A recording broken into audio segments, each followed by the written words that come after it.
नमस्कार दोस्तों, great to India YouTube channel में आपका स्वागत है।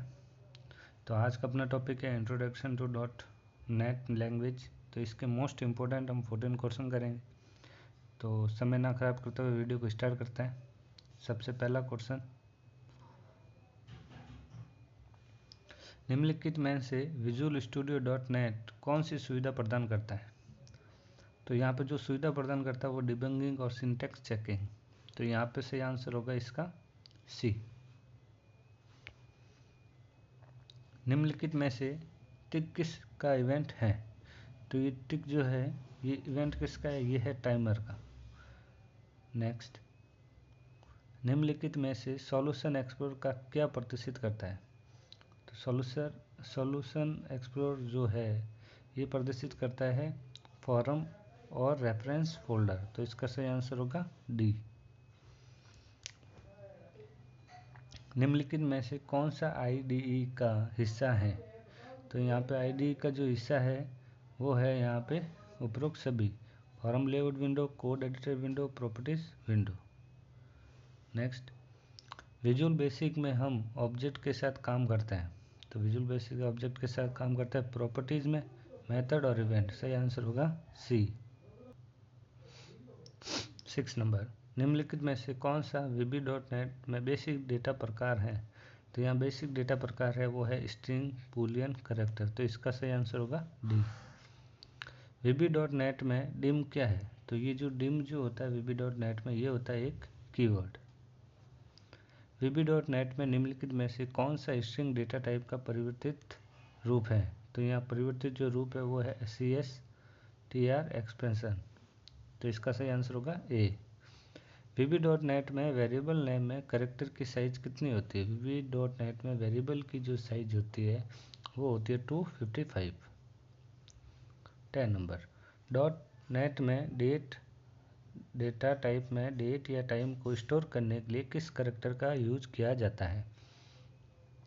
जो यूज किया जाता है कैरेक्टर वो होता है हैज। नेक्स्ट 11, .NET में डायनेमिक एरे का सही सिंटैक्स है। तो डायनेमिक एरे का जो सही सिंटैक्स है वो है यहाँ पे ए, redim array dash name new size. 12 number, VB.NET में मैसेज बॉक्स स्टाइल में कितने बटन टाइप होते हैं? तो VB.NET में मैसेज बॉक्स में जो बटन होते हैं वो होता है यहाँ पे 6। .NET में लिस्ट बॉक्स में आइटम कलेक्शन में कौन सा मेथड नहीं होता है? तो आइटम लिस्ट में जो मेथड नहीं होता वो होता है यहाँ पे डिलीट। 14 नंबर, .NET के विंडो में मैसेज को डिस्प्ले करने के लिए किस कंट्रोल का उपयोग किया जाता है? तो मैसेज को डिस्प्ले करने के लिए जो कंट्रोल यूज किया जाता है वो होता है लेबल। तो इसका सही आंसर होगा डी। नेक्स्ट, किस कंट्रोल का उपयोग अन्य कंट्रोल के लिए एक आइडेंटिफाइबल ग्रुप प्रदान करने के लिए किया जाता है? तो वो किया जाता है यहाँ पे फ्रेम। .NET में किस में टेक्स्ट बॉक्स और लिस्ट बॉक्स दोनों ही सुविधा होती है? टेक्स्ट बॉक्स और लिस्ट बॉक्स की दोनों की जो सुविधा होती है वो होती है कॉम्बो बॉक्स के अंदर। 17 नंबर, .NET में प्रोजेक्ट होता है। .NET में जो प्रोजेक्ट होता है वो होता है फाइल का समूह। .NET में किस कंट्रोल को लूपिंग कंट्रोल भी कहा जाता है? लूपिंग कंट्रोल किसे कहा जाता है? टाइमर को। .NET में ODBC का पूरा नाम, ODBC का जो पूरा नाम है वो है ओपन डेटाबेस कनेक्टिविटी। तो इसका सही आंसर है सी। VB.NET में कौन सी ODBC डेटा अडेप्टर की प्रॉपर्टीज है? तो यहाँ 20 का जो सही आंसर है यहाँ पे डी, उपरोक्त सभी। 21, .NET में किस ऑब्जेक्ट का उपयोग डेटा सेट को क्वेरी के साथ फिल करने के लिए किया जाता है? तो 21 का सही आंसर यहाँ डेटा अडेप्टर। VB.NET में डेटाबेस को जोड़ने के लिए किसका उपयोग किया जाता है? VB.NET में डेटाबेस को जोड़ने के लिए सर्वर एक्सप्लोरर का उपयोग किया जाता है। सही आंसर इसका बी। ADO.NET में कनेक्शन को बंद करने का सही सिंटैक्स है। तो 23 नंबर का सही है यहाँ SQL connection dot close bracket शुरू ब्रैकेट बंद। A answer. .NET में वेरिएबल डिक्लेरेशन के लिए किस वर्ड का यूज किया जाता है? तो यहाँ वेरिएबल डिक्लेरेशन करना हो .NEट में तो यूज किया जाता है डिम का। सही आंसर सी।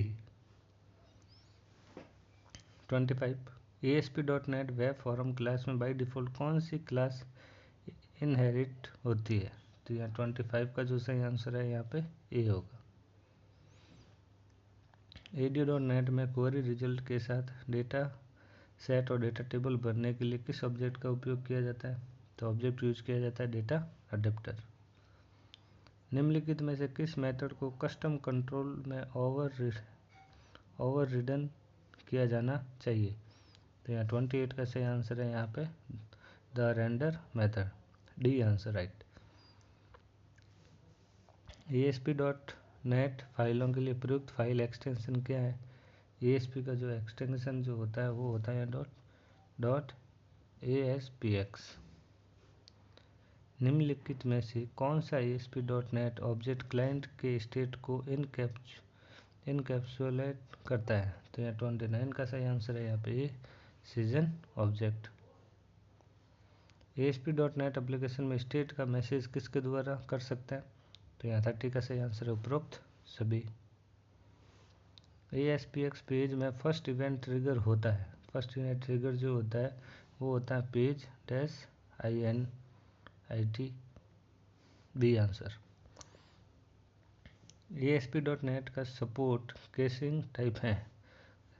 तो यहाँ पे इसका जो टाइप होगा 32 का सही आंसर होगा ए एंड बी दोनों, आउटपुट केसिंग और डेटा केसिंग। वेब एप्लीकेशन को मॉनिटर करने का तरीका निम्न में से कौन सा है? तो मॉनिटर करने का तरीका ये तीनों है, तो इसका सही आंसर है D. Default session data ASP.NET में कहाँ स्टोर किया जाता है? तो डिफ़ॉल्ट सेशन डेटा ASP.NET में कहाँ स्टोर किया जाता है? तो 34 का सही आंसर है बी, इन प्रोसेस के अंदर।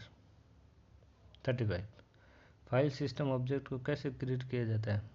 तो फाइल सिस्टम ऑब्जेक्ट को जो क्रिएट किया जाता है वो किया जाता है सही answer A server dot create object scripting dot file system object.